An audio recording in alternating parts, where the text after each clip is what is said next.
Hi, I'm Jim O'Connor, and this is The Married Guy's Guide to Life. Today's installment, Advice for the Groom-to-be, or How to Survive Engagement. The other day, a young guy I know confided in me that while he's excited about getting married, he's been locking horns with his fiancée and his future mother-in-law about wedding plans. I told him to pull up a chair and listen closely to some of the best advice I've ever received.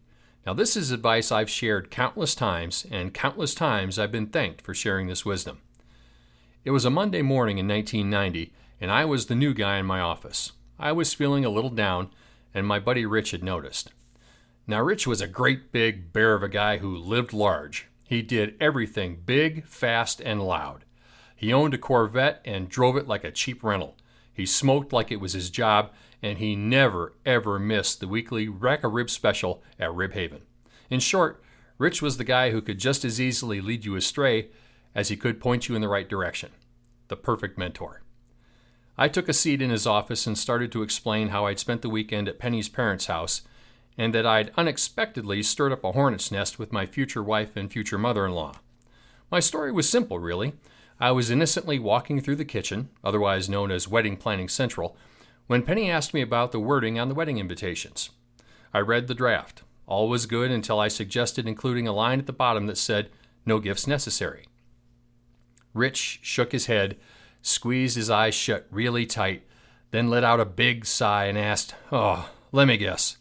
All hell broke loose. Well, the simple answer was yes. At the time, I wasn't really sure I was going to make it out of the kitchen alive. Apparently, there's an unwritten code in the female book of rules that's a corollary to the golden rule. It goes something like, I gave every one of my relatives and friends' kids a wedding present, and they're, by God, going to do the same thing for my kid. I think it's called the universal rule of good taste and sensibility, or the payback rule for short. Rich took a deep breath before speaking. Okay, simple rookie mistake. You're not dead, just beat up a little. He then proceeded to share with me the advice he'd received more than 2 decades earlier when he was engaged and made a similar blunder. He said, here's the deal, kid. You love her and she loves you. That's the bottom line, and you need to stay focused on that. Now, regarding wedding planning. Wedding planning can be like a spring meadow filled with flowers, or it can be a minefield waiting to remove a limb at every step you take. The choice is yours. I told him I'd rather go for option A. Good choice, he said. So, here's a little secret that nobody tells us guys. When you pop the question, it's like you've knocked over the first domino or lit the fuse on a stick of dynamite. You've set events in motion and you're no longer in control. And forget about sharing responsibilities. You'll have plenty of time for sharing down the road. This is about survival. To survive wedding planning, you've got to be smart and nimble. It's a big chess game, and there's only one winning strategy. Play dumb.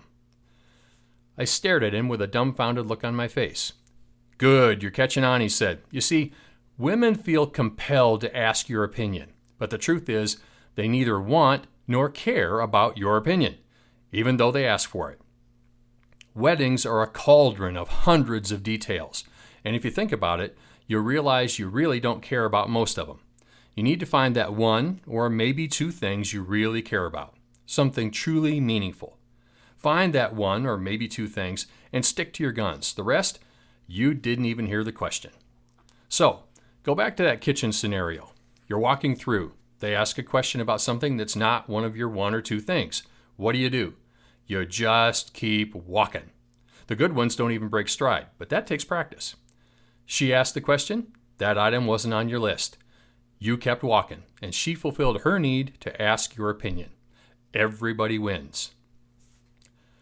I sat there stunned. It was so straightforward, so elegant in its simplicity, such wisdom.